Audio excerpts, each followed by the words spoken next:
A humanidade sempre sonhou em transcender seus limites.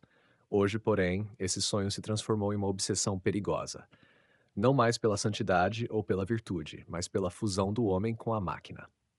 O transhumanismo, movimento que promete eliminar a dor, a morte e até a própria condição humana, não é apenas uma revolução tecnológica, é uma rebelião contra a ordem natural, um pecado de hybris disfarçado de progresso. Este vídeo não é uma especulação futurista, mas um alerta sobre o que acontece quando o homem, esquecendo-se de sua natureza criada à imagem de Deus, decide tornar-se seu próprio Deus.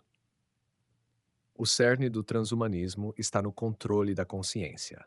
Empresas e governos investem bilhões em interfaces cérebro-máquina, implantes neurais e algoritmos capazes de ler e manipular pensamentos.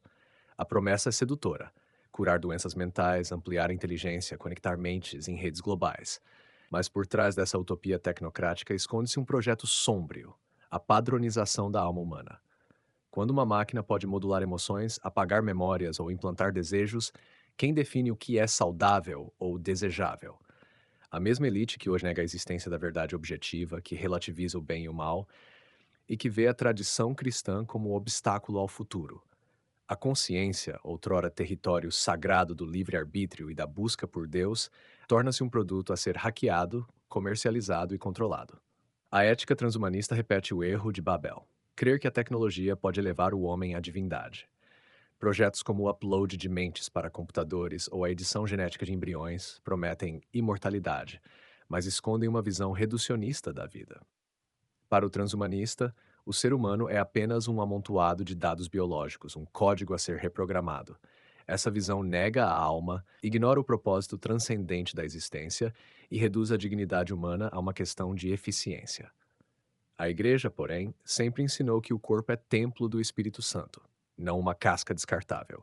A ânsia por substituir membros por próteses cibernéticas ou aprimorar sentidos com nanorobôs não é evolução.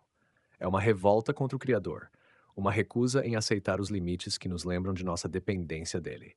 Nem mesmo a morte escapa dessa agenda. Empresas como a Neuralink ou a Calico, de Larry Page, investem em imortalidade digital e terapias genéticas anti-envelhecimento. Por trás disso há uma rejeição à redenção cristã. A morte para o transhumanismo não é uma passagem para a eternidade, mas um defeito a ser consertado. Essa fuga da mortalidade, porém, é uma farsa. Sem a perspectiva da eternidade, a vida eterna seria uma sentença, não uma benção. O catecismo já adverte: a tentação de Adão foi a de querer ser como Deus, mas sem Deus, antes dele e não segundo ele.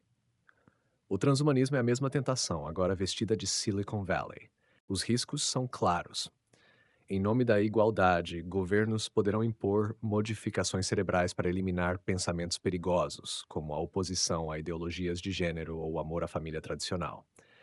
Empresas poderão vender upgrades cognitivos apenas para os ricos, aprofundando divisões sociais.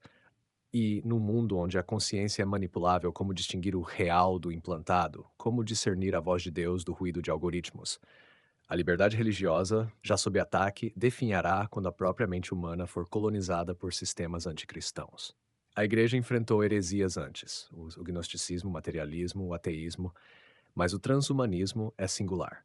Não nega Deus, pretende substituí-lo. Seus profetas são engenheiros, seus sacramentos são apps e seu céu é uma nuvem de dados.